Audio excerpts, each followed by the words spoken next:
This is Talking Foreign Policy, and I'm Eve Engler. Today, we're going to talk about important history of Canada's contribution to Palestinian dispossession.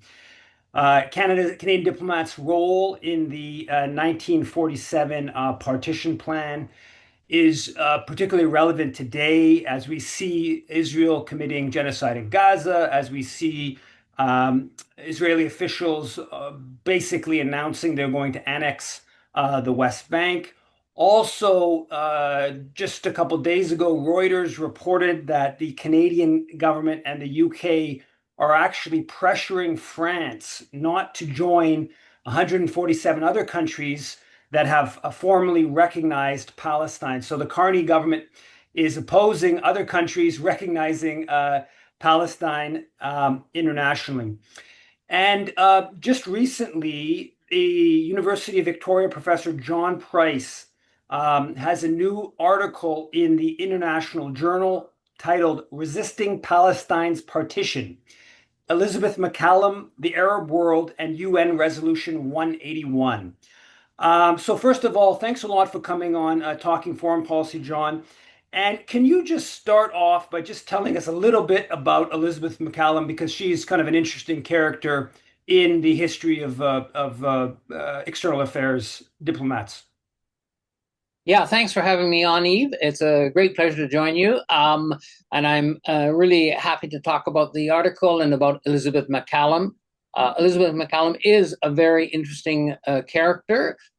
She was born in Turkey of missionary parents. And so she was what we call in the foreign policy community a mishkid, that is, a child of missionaries. And I just want to say from the top here that missionary kids in foreign affairs Canada, have an interesting history because often they had a lot of local knowledge. So we have people like Chester Ronning, who was a missionary kid, a mish kid also, who was a real advocate for establishing diplomatic relations with China in the 1940s and 50s. And he went on to become a prominent member of Foreign Affairs Canada, of what's now called Global Affairs Canada.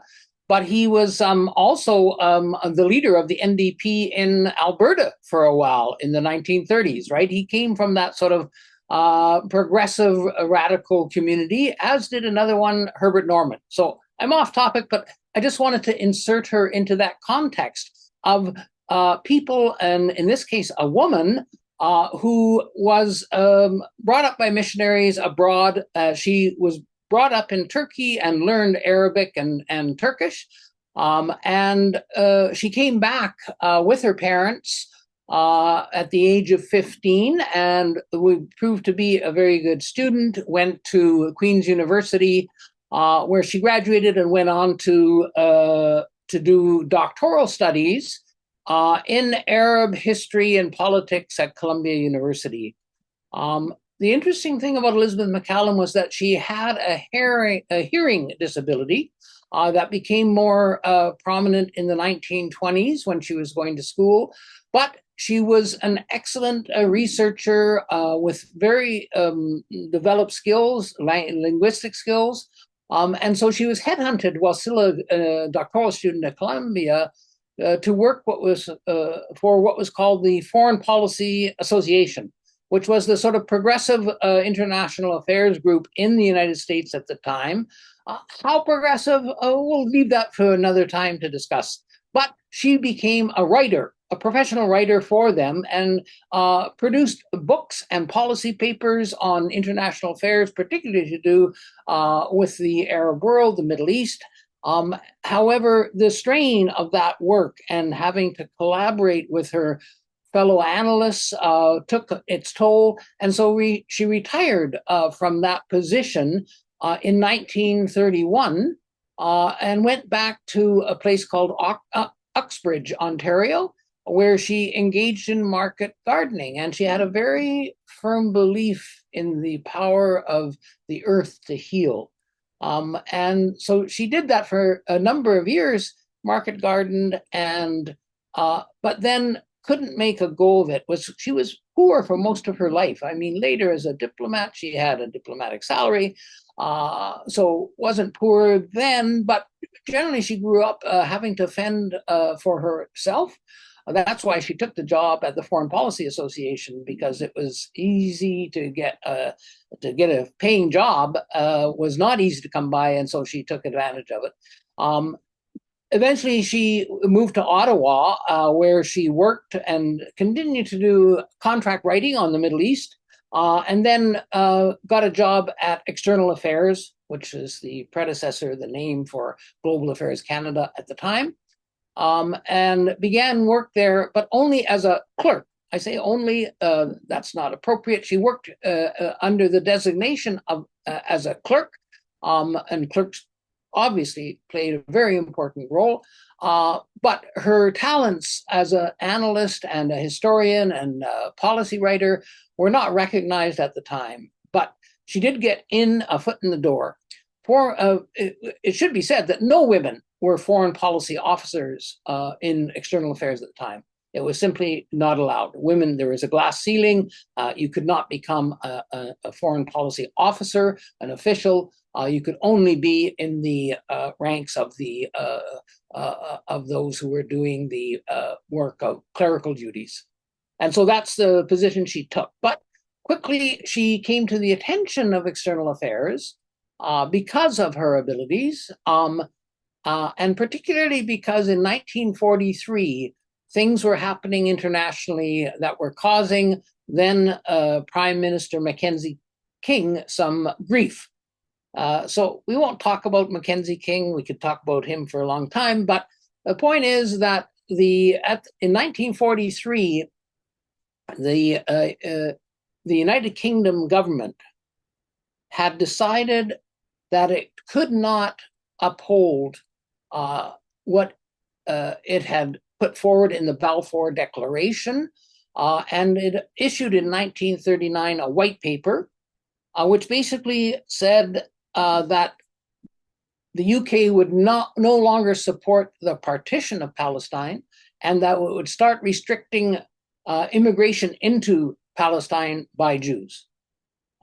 Prior to that, it had had a whole program of supporting Jews going to Palestine, and it helped create the Jewish Agency, which sort of was a semi-governmental agency backed by Zionists around the world. However, in 1943, they began to see limits. The resistance on the part of Palestinians to what was going on had made itself evident in 1936, 37, 38, 39 through constant rebellions and uprisings against British control. That control was under the terms of a mandate. And so the UK government began to backtrack a bit. And this caused great concern at the time. So this was 1943. And we do have to remember in 1943, word was becoming quite clear about what was happening to Jews in the concentration camps in Germany. And also, there were the terrible incidents of policies of the Canadian government restricting Jewish immigration, and the St. Louis affair, when the boat tried to dock and was turned away, is a well-known instance of anti-Jewish racism on the part of Canada at the time. And so there was a lot of sympathy for Jews. And so what happens is that this new policy, the White Paper of 1939, causes the Zionist movement internationally and the Zionist Organization of Canada to begin to mount a lobby. And they go to Mackenzie King and say, you've got to get the 1939 White Paper issued by the UK overturned. And you've got to support the creation of a Palestinian, of a Jewish state, a Zionist state in Palestine, and you've got to support greater immigration of Jews into Palestine. Mackenzie King was not particularly sympathetic, but he didn't know how to respond. So he asked External Affairs. He was actually had two portfolios. He was prime minister. He was also the minister of External Affairs at the time. He held both positions. And so he ordered his department to develop a response to the Zionist Organization of Canada. And so the department looked around and said, who can do this?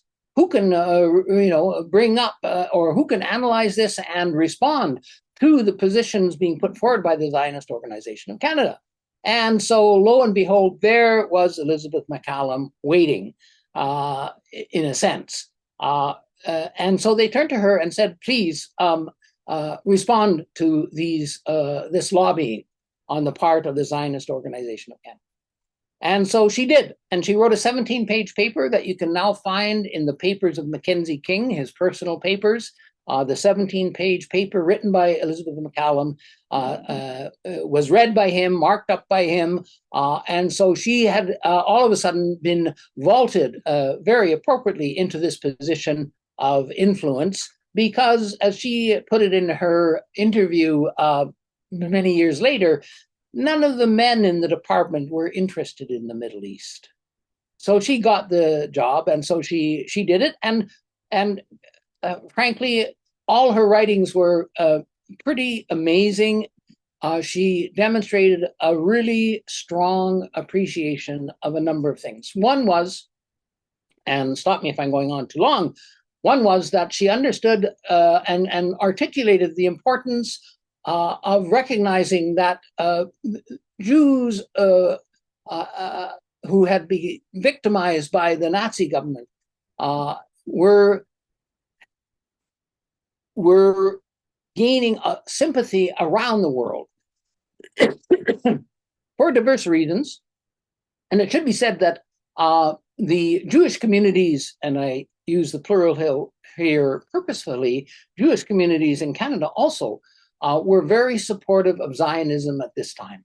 Because why? Because of the Holocaust in terms of what was happening in Germany, but also because they saw that Canada was not going to be allowing Jews in and did not allow Jews in for the most part after World War II, continued to maintain a very racist, anti-Jewish immigration policy.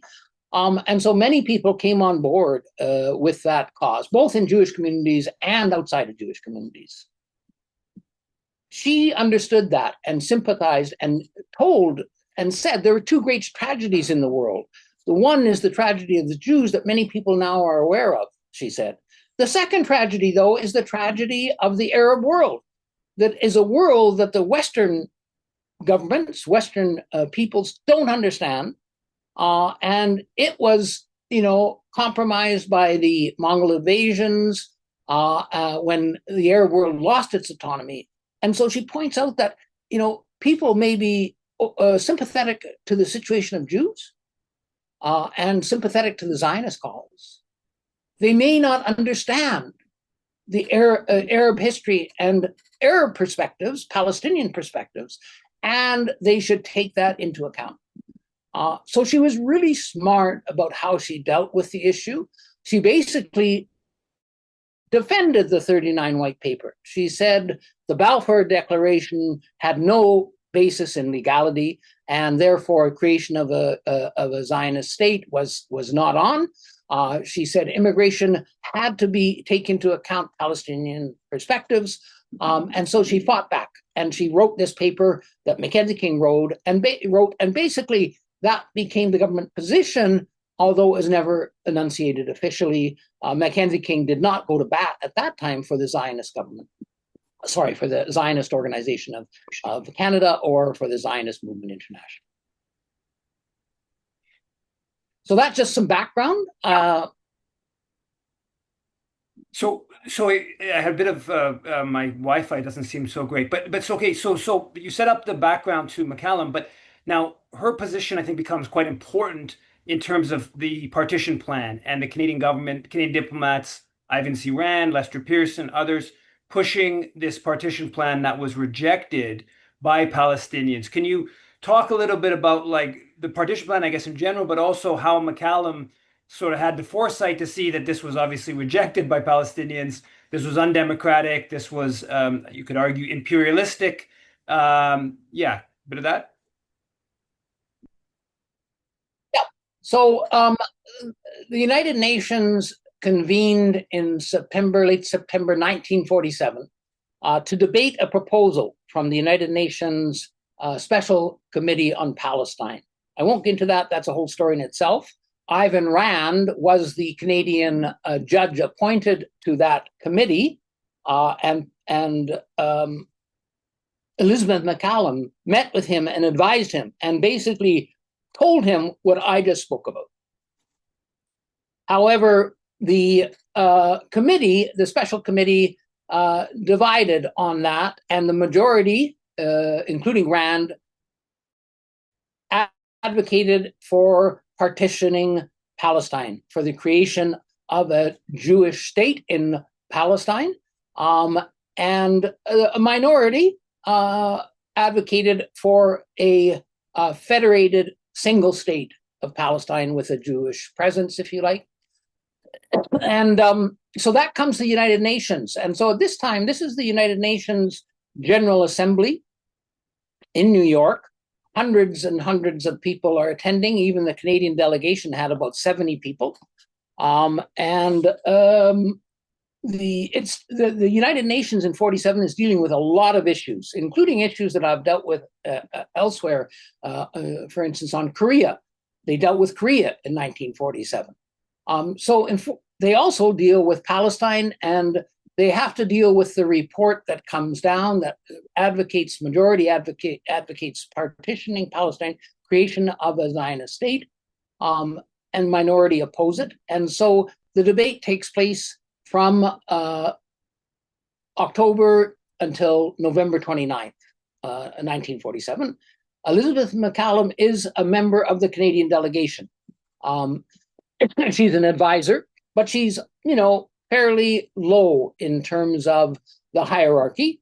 There are more important people are Lester Pearson, who is the assistant deputy minister, or effectively the deputy minister, and Jerry Riddell, who was his main assistant, the principal advisor. They both supported creating a Jewish state in Palestine. So things come to a head in October because Canada has to officially, at the UN, announce its position. And so the day before that happens, they come out, when I say they, Pearson and Riddell come out with a policy paper that says we should support partition and the creation of a Jewish state. Well, in fact, there is a number of people in the delegation, MacCallum, but also James Ilsley, a Liberal cabinet member, Minister of Justice, who didn't like it, were opposed to that position.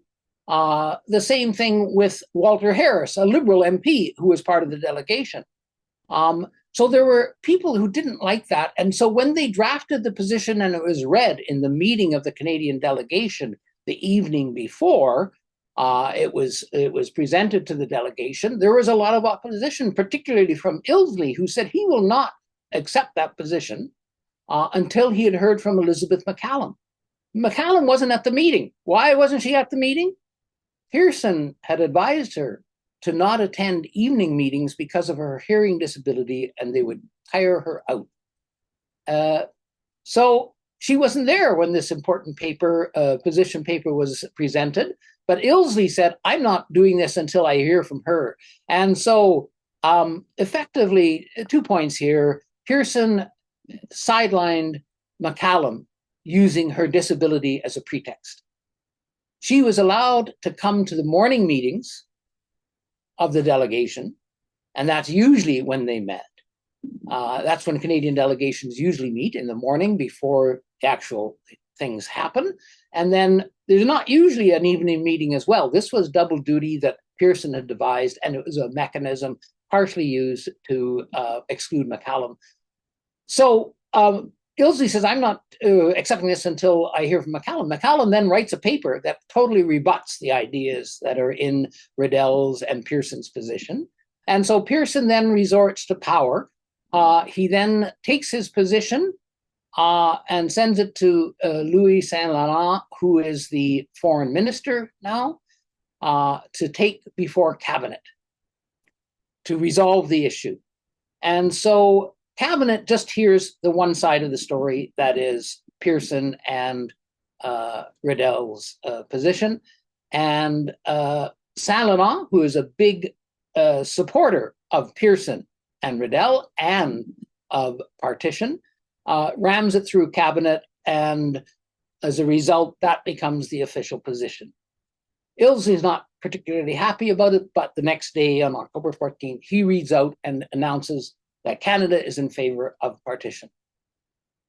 Right from then on, Elizabeth McCallum continues to wage a rearguard action to stop as much as possible the nefarious effects of this. And so a number of things happen. I'll quickly recap because I'm sure we're running out of time. There's an important vote on November 24th. That vote is whether the UN had the legal capacity, whether it was legal for the UN to create a state.